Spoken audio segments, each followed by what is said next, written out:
About Adam, he is best known for his writing on issues of human rights and social justice. The latest of his 11 books is American Midnight, The Great War, A Violent Peace, and Democracy's Forgotten Crisis. His books have been a finalist for the National Book Critics Circle Award, the Los Angeles Times Book Prize, and the PEN USA Literary Award. Adam has also written for The New Yorker, The Atlantic, The Nation, and the New York Review of Books, among many other magazines. Adam, please take it away. I need a quick tech break here to set things up.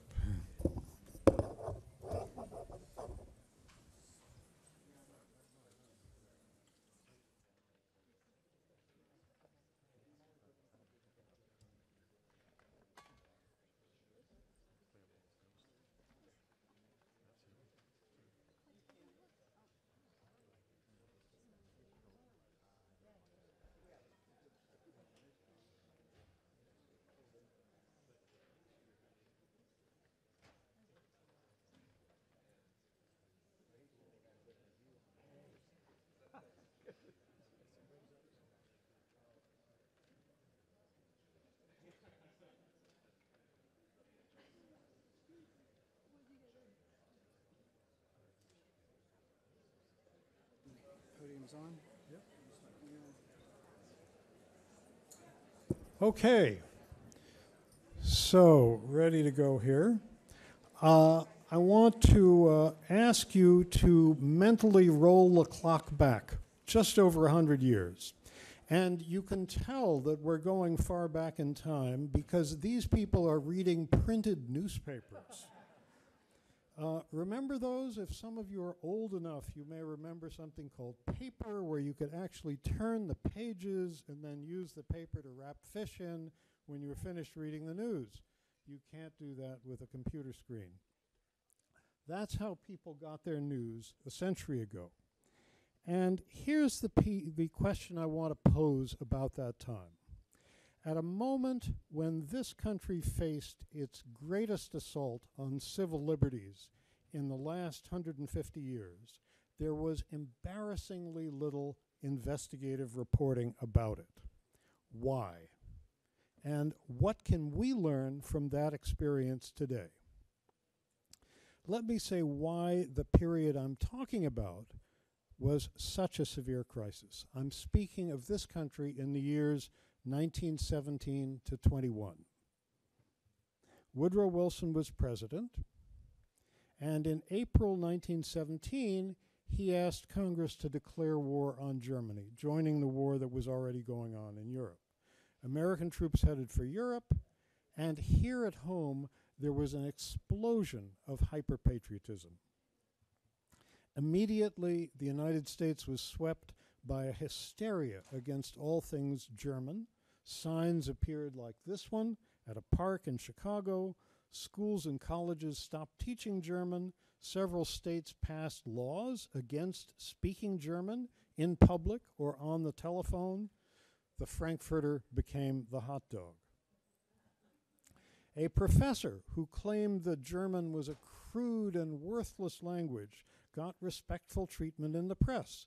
This article was from the Baltimore Sun, and this one from the New York Times, headlining his statement that German is a barbarous tongue lacking in cultural worth. There were literally dozens of bonfires of German books throughout the country. This one was outside a high school in Baraboo, Wisconsin. But this patriotic frenzy in the air was not just a matter of small-town book burnings. It was in the air at the very highest level. This is Elihu Root, a Wall Street lawyer, former Secretary of State, former Secretary of War, senator from New York, now a special emissary of President Wilson. He told an audience in New York in the summer of 1917, "There are men walking about the streets of this city tonight who ought to be taken out at sunrise tomorrow and shot for treason. There are some newspapers published in this city, the editors of which deserve execution for treason." And here again is the New York Times giving statements like this respectful treatment. Now, people like Root were as fierce as they were about the war because there was considerable resistance to it. Many Americans, mostly but not entirely on the left, felt that the U.S. was not under threat and shouldn't get involved in a European quarrel. People wrote anti-war songs, but those who refused to allow themselves to be drafted were treated very harshly. They were either locked up in army detention camps like this one or sent to prison. And in prison, if they refused to do the manual labor required of all prisoners, they were shackled to cell bars for the 8 hours a day they were meant to be working. This drawing was made by an artist who endured this treatment as a conscientious objector. But it was almost impossible to find any reference at all to such things in the daily press. Prominent political figures spoke out against going to war. One was Eugene Debs, who had won 6% of the popular vote as socialist candidate for president in 1912, when Woodrow Wilson was first elected. 6 years later, Wilson sent him to prison. Debs was sentenced to 10 years for an anti-war speech he gave from a park bandstand in Canton, Ohio. The judge who sentenced him just happened to be the former law partner of Wilson's Secretary of War.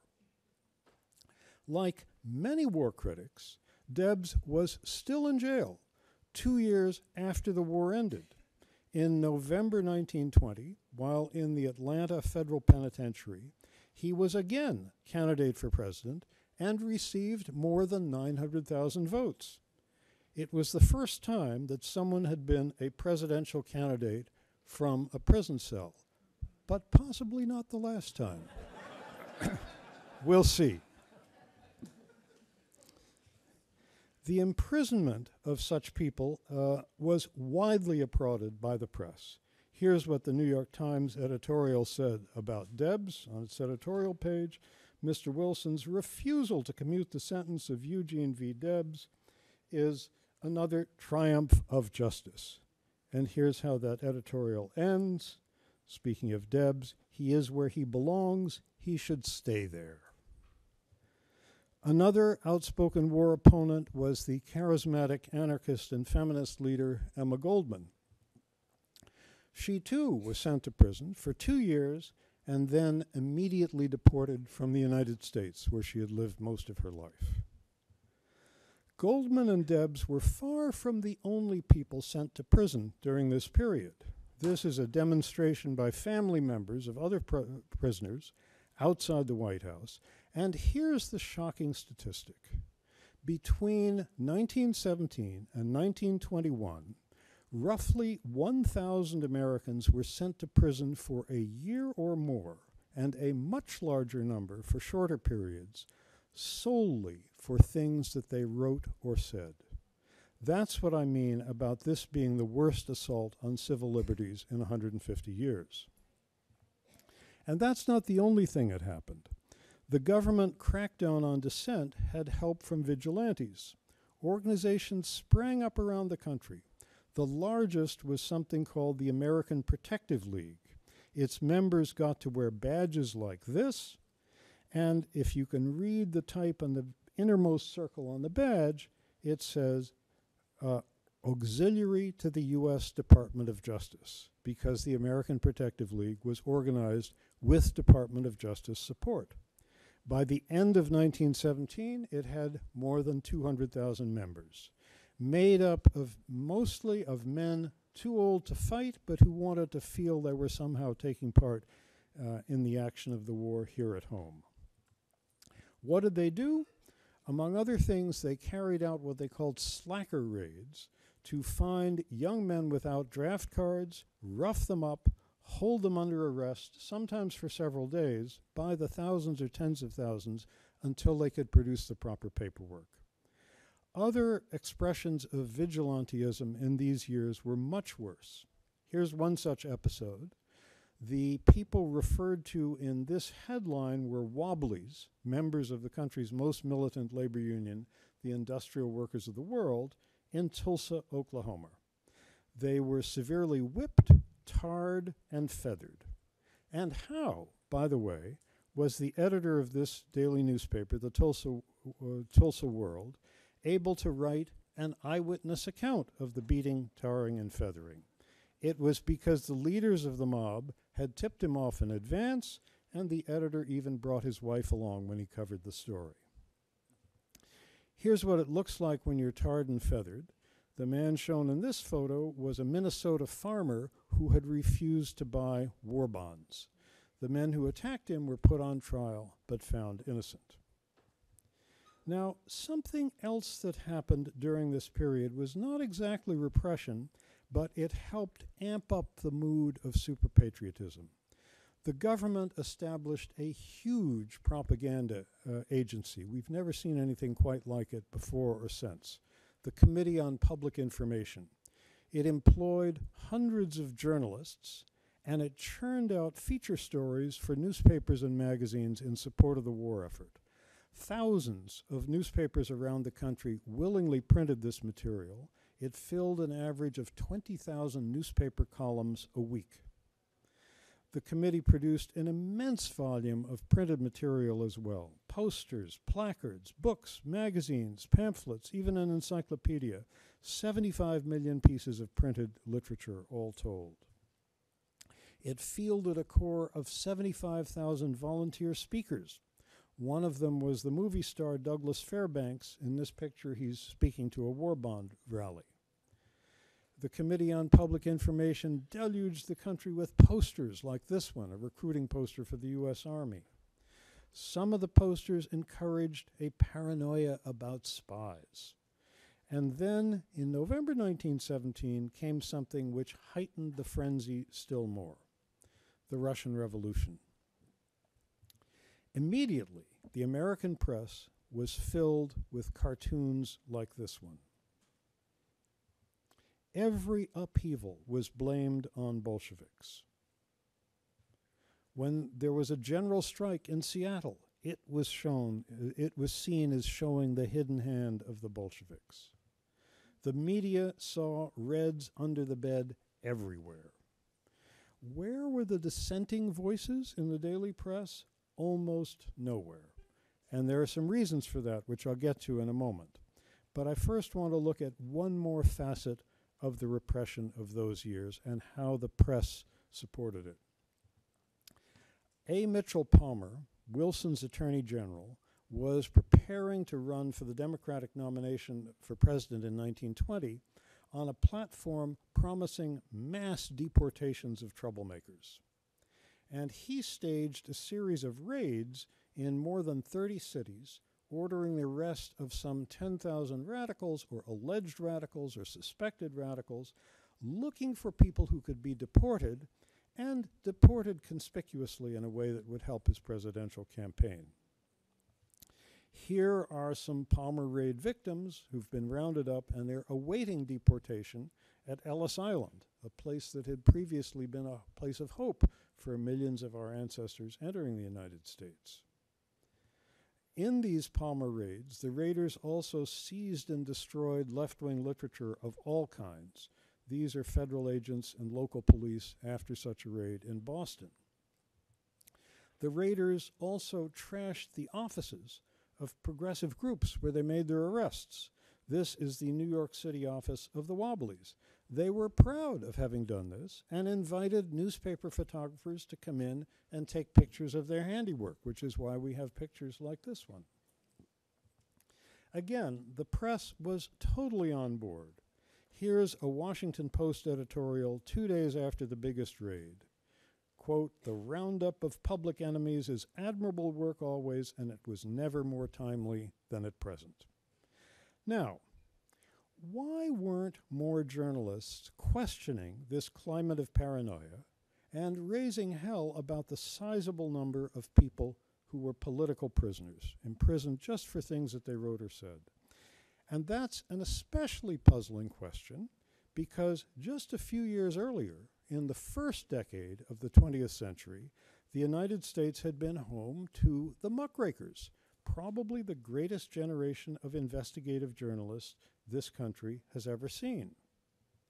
You remember the muckrakers. Between 1900 and 1910, they exposed one scandal after another: conditions in the Chicago stockyards, the Standard Oil Company monopoly, child labor, and much more. So where were they a decade later when abuse of a different kind was going on? Let's look at some of them. Will Irwin, famous for stories about anti-Japanese racism on the West Coast. Now, after 1917, chief of the Foreign Department of the Committee on Public Information. Samuel Hopkins Adams, who wrote on issues of public health, patent medicine, consumer protection, also worked for the Committee on Public Information. Charles Edward Russell exposed Trinity Church in New York as a slum landlord, wrote about the Chicago stockyards, became head of the London office of the Committee on Public Information. Ida Tarbell, one of the most famous of all muckrakers, known for her expose of the Standard Oil Company, appointed by President Wilson to the Women's Committee of the Council of National Defense. Ray Stannard Baker, well known for exposés of racial discrimination, conditions in coal mines, he became Woodrow Wilson's press secretary.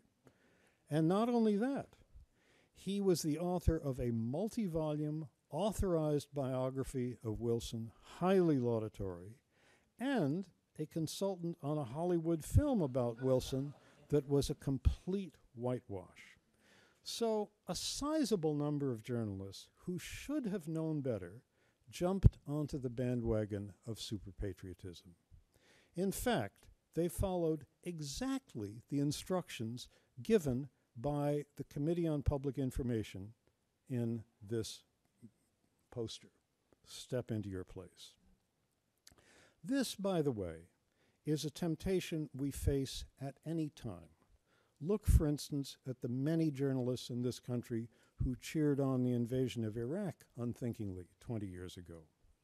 So I think jumping on the bandwagon is one explanation for why there was so little investigative reporting 100 years ago when the country needed it most.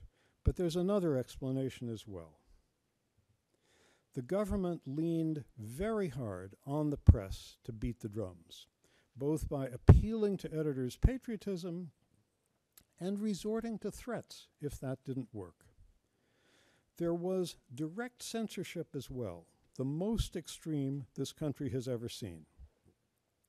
The notorious Espionage Act of 1917 gave to the Postmaster General the power to declare a newspaper or magazine unmailable. And remember, this is before podcasts, before the internet, before TV, before radio. You know, you had to use the U.S. mail to reach your readers. This most affected the publications likely to be critical, depending on the mail: weeklies, monthlies, journals of opinion. Almost the entire socialist press, which had some 2 million readers, almost the entire foreign language press, which probably had an even larger number, they all depended on the U.S. mail. Who was the Postmaster General? That power of censorship could not have fallen into worse hands. He was a man named Albert Burleson, a former congressman from Texas, an arch segregationist. At the time he was born, his family owned 20 slaves. He loved being chief censor. Between 1917 and early 1921, he banned more than 400 specific issues of American newspapers and magazines from distribution. Some 75 publications he shut down entirely by removing their second-class mailing privileges. With his hatred of dissenting media, he would have been very much at home in the Trump administration. Ironically, he managed this whole censorship operation from post office headquarters, which a century later became the Trump International Hotel. And while it was that, you could stay in the Postmaster General's suite for about $4,000 a night. Now, Burleson's first target was a small socialist newspaper in Hallettsville, Texas, called The Rebel. And he had a grudge against it. Several years earlier, the paper had exposed how Burleson had managed a Texas cotton plantation his wife inherited. He'd evicted Mexican-American tenant farmers, leased the land to the Texas prison system, which worked the plantation with prisoners in striped uniforms who lived in tents and were whipped when they didn't work hard enough. As soon as the Espionage Act gave him censorship power, he immediately ordered the paper closed as a danger to national security. His most famous target was a magazine called The Masses, the liveliest magazine in America at that time, left-leaning but not doctrinaire. It published John Reed, Walter Lippmann, Sherwood Anderson, Edna St. Vincent Millay, many of the best writers of the day. But it strongly opposed U.S. participation in the First World War. This issue of the magazine from August 1917 was its last. It was printed, but Burleson banned it from the U.S. mail. Why? He objected to several articles and cartoons. Here's one of the cartoons he didn't like: the Liberty Bell crumbling. And so the best magazine in the country was forced to cease publishing.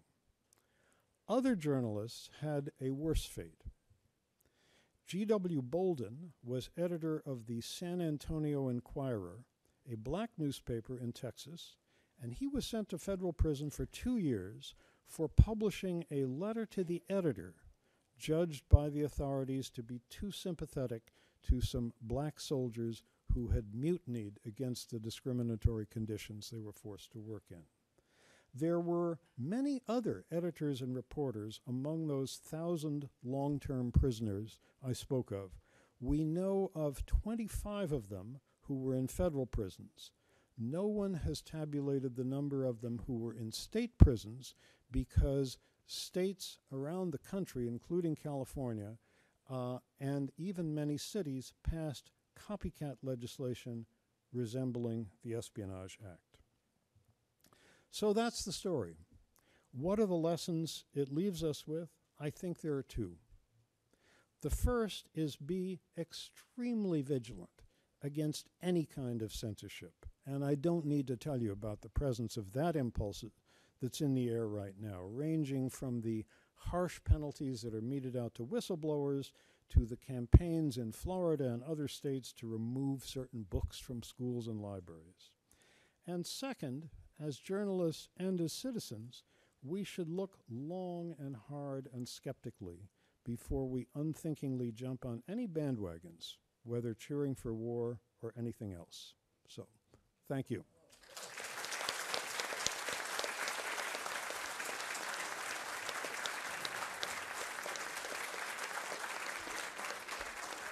Thank you so much, Adam. That was a fascinating talk. The next item on the agenda, I'm happy to announce, is lunch. And it's going to be served right outside in the Garbarini Lounge.